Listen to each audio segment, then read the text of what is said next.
turn the tide on plastic crew underwater at the bow during appealing creditMartin Keruzore / Volvo Ocean Race. The Volvo Ocean Race teams looked set to threaten the 24-hour distance record for the Volvo Ocean 65 class on Thursday after hooking onto a classic North Atlantic depression.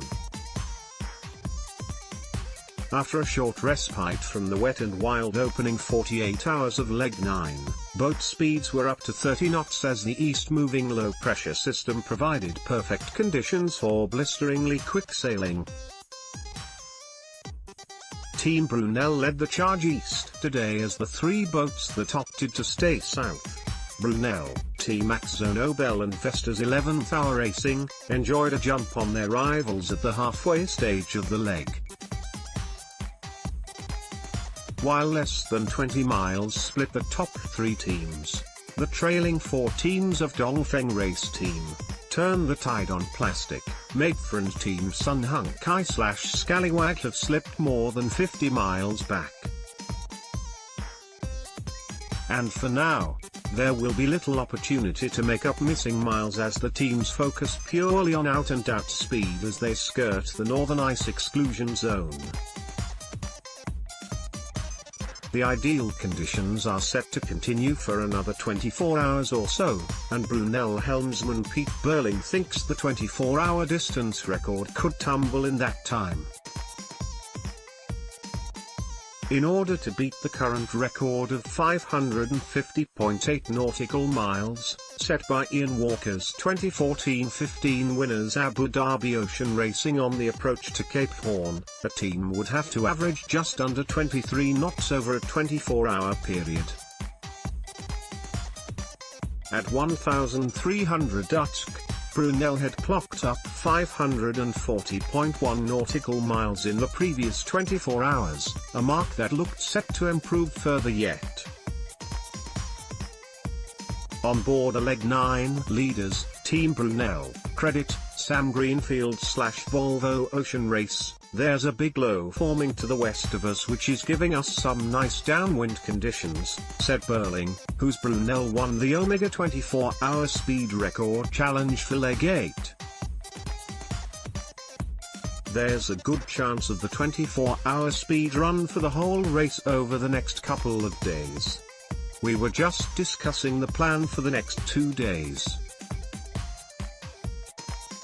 We can talk about this for hours, but we just need to sail quicker than the others for that period of time, and hopefully get to the light patch before them. The teams will have to make the most of the high-speed sailing while it lasts, as lying 1,000 miles ahead of them is a huge high-pressure ridge that will bring them to a standstill. It is likely to result in a compression of the fleet, and a restart just 500 miles from the finish line in Cardiff, Wales. Our biggest concern is probably the same as everyone else, that in a few days' time we will go from the quickest portion of the race to something pretty slow where we will be able to see everyone else again, Burling added. Everything we fight for here will probably just turn into a mile or so when we come to that final stage. On board 5th place turned the tide on plastic, Dee Caffrey said her crew was content to rack up their miles and wait for an opportunity to claw back positions closer to the finish. The boat is happy and the sailors are happy to enjoy this fast ride while we have the conditions for it, she said. Making it count while we have wind, as they are aware that after Saturday lunchtime the pace will slow considerably and life on board will go to another extreme. Looking ahead, we have a difficult approach and finish into Cardiff. Volvo Ocean Race, leg 9. Leaderboard, 1300 hours UTC1. Team Brunel, distance to finish, 1,581.5 nautical miles. 2. T-Max Zono Bell, 11.7 nautical miles behind. 3.